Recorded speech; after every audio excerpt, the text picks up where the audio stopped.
بسم اللہ الرحمن الرحیم۔ السلام علیکم۔ انفو ٹی وی میں خوش آمدید۔ آج 6 جنوری 2022 بروز جمعرات 3 جمادی الثانی مطابق 1443 ہجری سعودی عرب کی تازہ ترین خبروں کے ساتھ میں ہوں وسیم۔ اگر آپ بھی سعودی عرب کے غیر ملکی ہیں تو انفو ٹی وی چینل کو سبسکرائب کر لیں۔ کورونا کی بڑھتی ہوئی صورتحال کو سامنے رکھتے ہوئے تمام اہم اپڈیٹس کے ساتھ آپ کی خدمت میں حاضر ہیں، تو ویڈیو کو مکمل دیکھیے گا۔ سعودی عرب کی تمام اہم اپڈیٹس شامل ہونے والی ہے۔ شروع کریں گے پہلی خبر کے ساتھ۔ کورونا کے کیسز میں اضافہ، ریاض کے متعدد اسکول آن لائن۔ ریاض میں کورونا کیسز میں غیر معمولی اضافے کے باعث متعدد اسکول بند کر کے آن لائن تعلیم کا سلسلہ شروع کر دیا گیا۔ اخبار 24 کے مطابق اسکولوں کے پرنسپلز نے ضوابطیدی اختیارات استعمال کرتے ہوئے اسکول بند کرنے اور تعلیم آن لائن شروع کرنے کا فیصلہ اپنے طور پر کیا ہے۔ وزارت تعلیم تمام پرنسپلز کو اس حوالے سے یہ اختیار دیے ہوئے ہے کہ اگر کسی اسکول میں توجہ طلب حد تک کورونا وائرس کے کیسز ریکارڈ پر آ جائے تو ایسی صورت میں پرنسپل، طلباء و طالبات، اساتذہ، استاذیوں اور اسکول اور عملے کی صحت کو سامنے رکھتے ہوئے آن لائن تعلیم کا فیصلہ کیا جا سکتا ہے۔ واضح رہے، کورونا وائرس کی وجہ سے وزارت تعلیم نے احتیاطی تدابیر اختیار کرتے ہوئے آن لائن ایجوکیشن کے مدرستی عنوان سے پروگرام شروع کیا تھا، جو کافی کامیاب رہا۔ کارکن کو اقامہ اور پاسپورٹ نہ دینا انسانی اسمگلنگ ہے۔ سعودی عرب میں قومی کمیٹی برائے انسداد انسانی اسمگلنگ نے کہا کہ کارکن کو اقامہ نہ دینا اور پاسپورٹ حوالے نہ کرنا بھی انسانی اسمگلنگ کی سرگرمی کے دائرے میں آتا ہے۔ اسپانسر یعنی کفیل کو سعودی عرب کے قانون کے مطابق اس بات کی اجازت نہیں کہ وہ اپنے گھریلو ملازمین میں سے کسی کا بھی اقامہ یا پاسپورٹ یا کوئی بھی شناختی ڈاکومنٹ اپنے پاس قبضے میں رکھے، اور آپ کو بتاتے چلیں کہ اس کو کارکن کو وہ اس سے محروم نہیں کر سکتا۔ سابق ویب سائٹ کے مطابق انسداد انسانی اسمگلنگ کی قومی کمیٹی نے ٹویٹر اکاؤنٹ پر کہا کہ غیر قانونی طریقے سے کارکن سے کام لینا، ایسی ڈیوٹی لینا جو اس کے جاب ایگریمنٹ کے منافی ہو، اس سے مطابقت نہ رکھتی ہو، انسانی اسمگلنگ میں شمار کیا جاتا ہے۔ انسداد انسانی اسمگلنگ کی کمیٹی نے یہ بھی بتایا کہ کارکن کو دفتر یا کارخانے یا کام کی جگہ سے نکلنے سے روکنا اور اسے مقررہ وقت پر حقوق نہ دینا، اسے مقررہ حد سے کم سیلری دینا یا چھٹی کے دنوں میں چھٹی کرنے سے روکنا انسانی اسمگلنگ ہے۔ انسداد انسانی اسمگلنگ کی قومی کمیٹی نے توجہ دلائی کہ گھریلو عملے کو صحت نگہداشت کی سہولت فراہم نہ کرنا، رہنے سہنے کے لیے جگہ فراہم نہ کرنا یا غیر معیاری رہائش دینا اور بغیر کسی وقفے کے گھنٹوں ڈیوٹی لینا انسانی اسمگلنگ میں شمار ہوگا۔ جدہ میں کورونا ٹیسٹ سینٹرز میں اضافہ کیا جائے، محکمہ صحت۔ جدہ ریجن میں کورونا ٹیسٹ سینٹرز کی ضرورت کے پیش نظر ریجنل محکمہ صحت نے سینٹرز کی تعداد بڑھانے کی درخواست کر دی ہے۔ محکمے نے اس حوالے سے یہ درخواست بھی کی ہے کہ پہلے ڈرائیو ان کورونا ٹیسٹ سینٹرز کارنش میں تھا، اب کسی اور بہتر جگہ کا انتخاب کیا جائے۔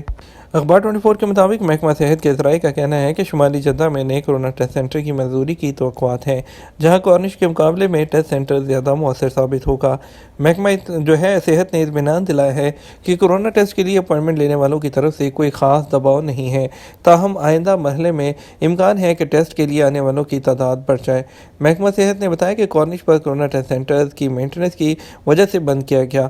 وزارت صحت جدہ سمیت سعودی عرب کے تمام شہروں اور کمشنریوں میں کورونا ٹیسٹ کے لیے اسپیشلسٹ کلینک کھولے ہوئے ہیں، جنہیں تطمین کلینک کا نام دیا گیا ہے۔ یہ کلینکس ہیلتھ سینٹرز اور سرکاری ہسپتالوں میں قائم ہیں۔ کورونا سے شفا یاب ہونے والے بوسٹر ڈوز کب لگوائیں؟ وزارت صحت کا کہنا ہے کہ کورونا میں مبتلا ہونے والے شفا یابی کے 10 دن بعد بوسٹر ڈوز لگوا سکتے ہیں۔ بوسٹر ڈوز جسمانی قوت مدافعت کو مزید مستحکم کرنے کے لیے کافی اہم ہے۔ عادل نیوز کے مطابق بوسٹر ڈوز کے حوالے سے دریافت کیے گئے سوالات سے متعلق وزارت صحت نے کہا کہ وہ لوگ جنہیں ویکسین کی دوسری خوراک لگوائے ہوئے 3 ماہ گزر چکے ہیں، وہ بوسٹر ڈوز لگوانے میں دیر نہ کریں۔ واضح رہے کہ اس سے پہلے بوسٹر ڈوز کے لیے دوسری ویکسین کے 6 ماہ بعد کا وقت دیا جاتا تھا۔ اس حوالے سے وزارت صحت کا کہنا تھا کہ عالمی سطح پر میڈیکل ریسرچ میں یہ بات ثابت ہوئی ہے کہ بوسٹر ڈوز کی جو ویکسین کی دوسری خوراک کے 3 ماہ بعد لگانے سے جو مرض ہے اس کے خلاف جسمانی قوت مدافعت کو مزید بہتر کرتی ہے۔ یاد رہے، وزارت صحت نے 5 سے 11 سال تک کی عمر کے بچوں کو بھی ویکسین لگانے کا آغاز کر دیا ہے۔ اس حوالے سے مختلف شہروں میں قائم ویکسینیشن سینٹرز کو خوبصورت انداز میں ترتیب دیا گیا تاکہ سینٹرز کے ماحول کو بچوں کے لیے خوشگوار بنایا جا سکے اور وہ شوق سے ویکسین لگوانے کے لیے آئیں۔ میڈیا کے شعبے میں سعودیزیشن کی تیاریاں۔ وزارت افرادی قوت اور ایسے پیشوں اور شعبوں کا جائزہ لے رہی ہے جہاں مقامی شہریوں کو بڑی تعداد میں جاب دی جا سکیں۔ میڈیا سیکٹر میں بھی جلد سعودیزیشن کا ایک جامع پروگرام بنایا جائے گا۔